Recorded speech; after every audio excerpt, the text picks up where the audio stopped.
Okay, in this video, I'm going to try to sum up in less than 5 minutes what Father Ripperger said about a rule of life. And this is specifically from a Catholic mom's perspective. I think it can apply to anyone, but just since I'm a homeschooling mom, I thought I would sum it up and give you my perspective. So to start, number one is that you need a prayer schedule, an horarium, a prayer regimen, as Father calls it, and you want it spaced out throughout the day so that you maintain recollection and in the presence of God. So you don't want to just like have all these prayers in the morning or all of them in the evening, but space them out. And a lot of saints use what are called aspirations, or they're called ejaculatory prayers, where you just say this short prayer throughout the day, like Jesus, Mary, and Joseph, I love you, save souls, or Jesus, meek and humble of heart, make my heart like yours. And something short like that you just say, so that no matter how busy you are, you kind of have the habit that every time I do this, or you just have some kind of routine. The example given in the Rule of Life video by Father Ripperger, he says, like, if you're a busy doctor and going from patient to patient, between patients, you could say one of those aspirations. Or the same could be like a busy mom, like every time you go through the kitchen, like you can pair it with something so that throughout the day, even if you don't have time to spend more time in prayer, that you're remaining in the presence of God and remaining close to Him. So you want to start off your prayer regimen with the morning offering. And that's really important because you don't want to start off your day immediately checking your phone, going on social media. It's just going to set the tone for like a less than ideal day, or at least for me. And so if you just, as soon as you wake up, you say your morning offering, you offer it to God, all your works, prayers, joys, and sufferings. And also, if you can't make it to daily Mass, uniting everything that you do that day with the holy sacrifice of the Mass, that is just going to be the best way you can start off your day. And every day you should also aim to do 15 minutes of mental prayer, also known as meditation. And I know that can be hard. I used to do that before all the kids woke up, but now my baby, he can sense when I wake up, and he wakes up, and it's been harder. So even Father Ripperger like mentions, like, of course you can adjust it based on circumstances. You don't want to be too rigid, but enough flexibility to accommodate what's going on in your life. But so then you can then maybe switch it around to another time, the evening, or 15 minutes that your husband watches the kids so that can get done. Or if you have older children, maybe they can help with the younger ones, or putting a cartoon. So it kind of just depends, but you want to have those 15 minutes of mental prayer. Also, Father Ripperger mentions at a minimum, like, you want to be saying the Rosary every day. And as a mother, like, definitely as a family, so there's a few ways to keep the kids engaged. You can use like scriptural rosaries. You can use YouTube videos that show pictures of sacred art. That has helped to teach my children what to meditate on. You can also, I learned using the Mary app, and so I've used that with my children too. I'll just like mirror it from my phone onto the TV screen, and they really like that, because then they feel like they can participate swiping the beads, and it'll show you which prayer you're on, which bead, and different colors and sounds.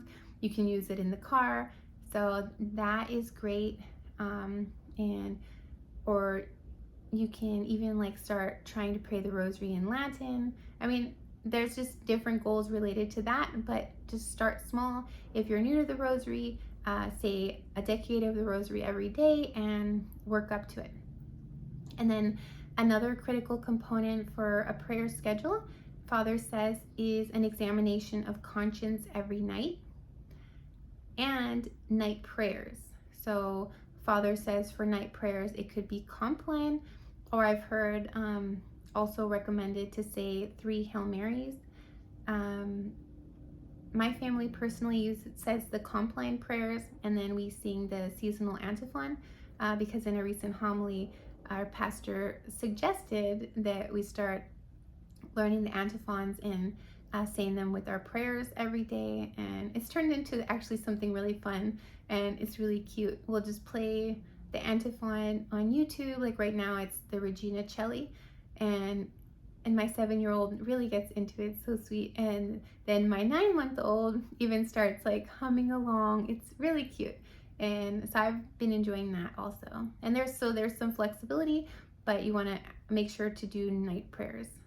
Next is fulfilling the duties of your state in life, and that's totally just going to depend on the circumstances in your life.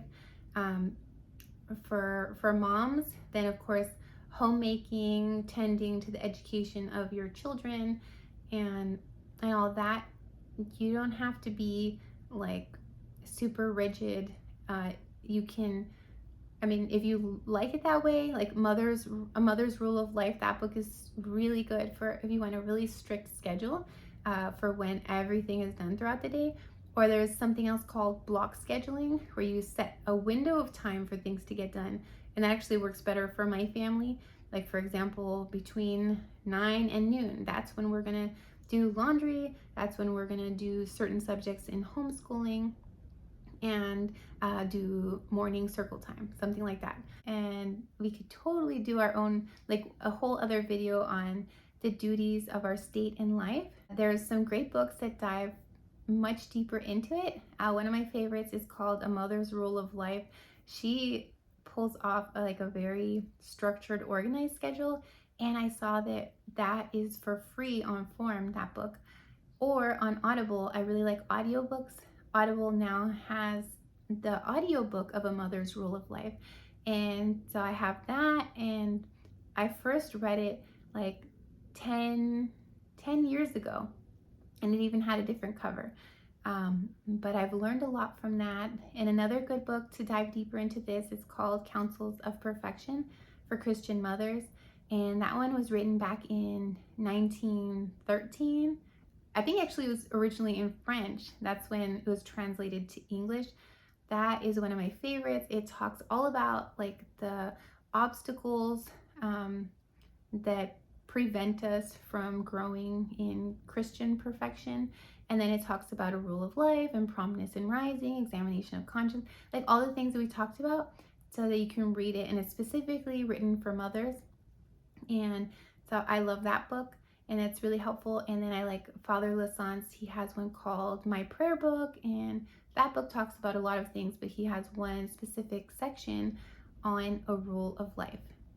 Next, Father Ripperger talks about that you need to do 5 minutes of spiritual reading every day. So actually it's not, I mean, he's saying all this is the minimum, but 5 minutes every day is totally doable.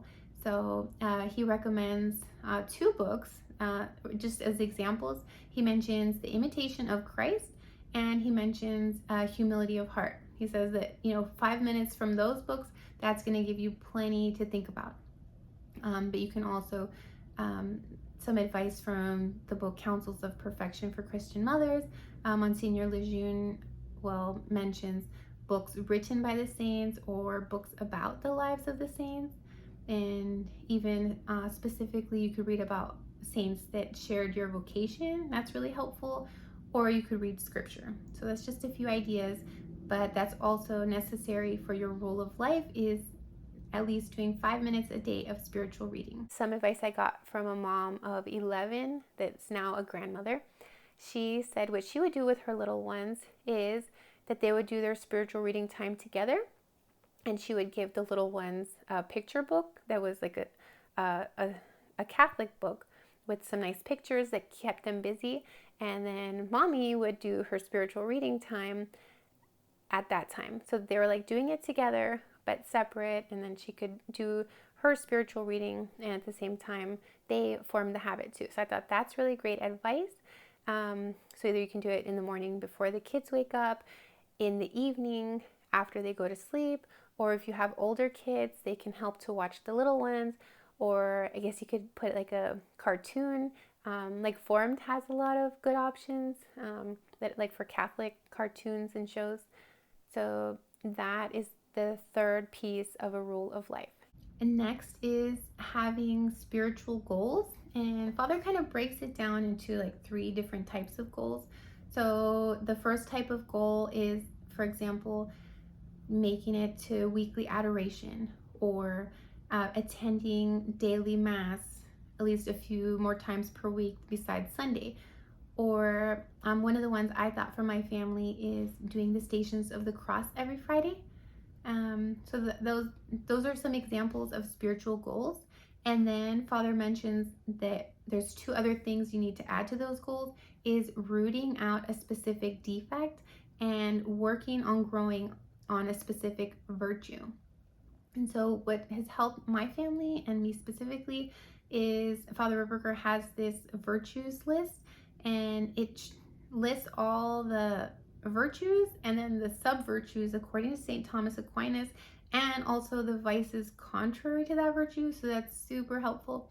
And also we've been using this virtues curriculum that also lists all the virtues according to St. Thomas Aquinas. But what I love about this children's curriculum is that it'll ask these like genius questions, so simple, but it really hones in to the point of what does it look like and what does it sound like. Because you hear meekness and then you think, oh yeah, I need to work on meekness, I need to work on meekness. But when you have to specifically answer that question, well, when this happens, when I get upset about this, what does it look like to practice meekness, and what does it sound like? It's going to really help you to practice that virtue much better, much more quickly, knowing, instead of just vaguely having an idea, and then when the circumstances arise and you're caught off guard, you're ready. And so an example the Father gives about rooting out a defect is, for example, if someone struggles with gluttony, that then they work it into their rule of life, that they do not eat outside of some specific windows of time, to then really tackle that gluttony and overeating and lack of discipline in that regard. So my family, what we do is we choose a specific virtue every month that we want to work on as a family. So for example, we're working on meekness this month. And so we're just like reading more saint quotes about that and just reminding each other about meekness, and just kind of like as a family, we have that spiritual goal. So I find that fun. And so how we do it is change it up every month, or if we feel like we need to keep repeating it, we can. But that's an important part of setting spiritual goals. Next, this one might be hard for moms with little ones. You want to have a set time for when you go to sleep and when you wake up. And so that's really important, because even just naturally, like your circadian rhythm, if you're waking up at different times and then going to sleep late, that's kind of setting yourself up maybe for some nights that you don't get enough sleep, and it's just gonna throw everything off. So not only Father Ripperger, the book Counsels of Perfection by Monsignor Lejeune, that's like 100-year-old book, great, one of my favorites. Also Father Lassance. A lot of places you'll see that promptness in rising and a consistent bedtime and wake up time are really important. And of course, that has to just depend also on circumstances. There can totally be flexibility. Like for example, with my baby, he still wakes up at night, and he last night then went to sleep late because he took an extra nap. So, I mean, that's gonna throw in some variability, but again, it's the goal. And so maybe you can just have like a range of times if it's not easy to have like a precise wake up time. But again, the goal is to then just have a time that you consistently wake up, and then that routine for bedtime. And last but not least, I want to just end on something that's really important, and it's not to then aim for perfection, because spiritual perfection is defined by just doing the will of God at every instance at every moment. So, and fulfilling the will of God is fulfilling the duties of our state in life and maintaining, Father Ripperger says, like a recollection of him throughout the day. So that's why you don't want to lump all your prayers in like in the morning or in the evening. Now you want them kind of dispersed throughout the day. And so that's why there's actually a really good regimen and prayer schedule that Father Ripperger has. It's actually part of his deliverance ministry for those that think they might need an exorcist. But actually, you can get some really good ideas from that. And it's like this 30-day prayer protocol. And so, for example, it has saying the Angelus at 6 a.m., at noon, and at 6 p.m., and at 3 o'clock, saying the Divine Mercy Chaplet, and saying the Rosary daily, and the Auxilium Christianorum prayers. So, I mean, generally people wouldn't have to do all that, but I think I really like that 30-day prayer protocol because it gives some really good ideas of how to have a really strict prayer schedule and get your life in order. And he talks about how soldiers, the first thing they do when they enter the military is send them to boot camp, because step number one is you gotta have that discipline. So that's why it's so important to have a prayer life and a prayer schedule, and to just have this rule of life.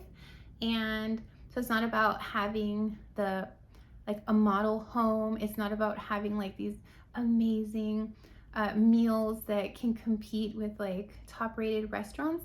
What you want to do is just aim always for doing God's will and improving and learning and just doing your best. So just start small. What I like to call them is baby steps. So you just work little by little and focus on the progress that you're making. Don't compare yourself, or that's going to lead to discouragement and despair.